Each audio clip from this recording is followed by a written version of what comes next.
Hello everybody, YFNDM here. Just wanted to say hello.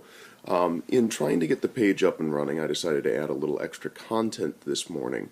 So, there was a request a couple days ago about traps and building and situations.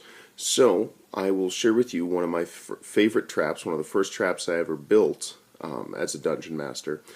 And the lesson I want to include in this is how to overcome a player breaking your trap in a way you didn't expect. Okay? So if I were to set the stage for you, you're walking up to the temple. The overgrown vines come through the walls and even through the ceilings in gaps where the sunlight breathes through. You see stone statues all around, some with marks, some missing limbs. But that's not what disturbs you, for by these statues you see bodies, mangled, bashed, torn, very old. All of them far gone, very decomposed, as it were. And so, as you look through this temple that you have been requested to go into, you see these boxes, and behind the boxes tapestries, and on these tapestries symbols and sigils of warriors and sages, and next to them statues of the same warriors and sages. And in these boxes you look, and they're glass cases, and within are golden weapons and items and jewels, all encrusted upon them, swords, axes, staves, scepters of power, all sorts of marvelous things.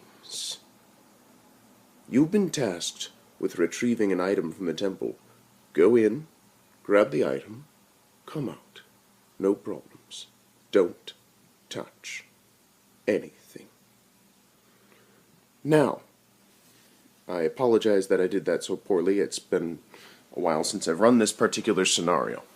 So, the trick is that what you do is you do a lot of foreshadowing. That's another thing that I also want to touch up on. When you build a dungeon, give them a hint as to what you're building and you're about to throw at them next. You know, you don't have to be blatant about it, just a very ever so slight hint. Okay? And in this particular case, it's the fact that you've got the mangled bodies and the fact that the statues are marked up. And the reason why is the trap to follow. What happens is, in these boxes, there's a seal on the back. If you open the box and break the seal, the weapon inside the box turns to ash, and all of the stone guardians wake up and start wailing on the party. This is one that you send to low-level parties who can't take one stone golem, let alone 7 or more. If they open the box, they've failed their mission. The guardians know what they look like, and they can never go back in the temple without the guardians waking up, because they know that they're thieves. So the trick to this particular dungeon is, the way I built it was that they were supposed to retrieve an item. I think I called it the Tiger's Eye, which was an opal that had a ruby strain through it. And I know that that sounds weird and stuff, but it's Dungeons and Dragons. Magic's commonplace, okay? So you're supposed to go in, grab this jeweled item, which is in the very back of the temple, grab it, and walk out. And if you do, nothing happens.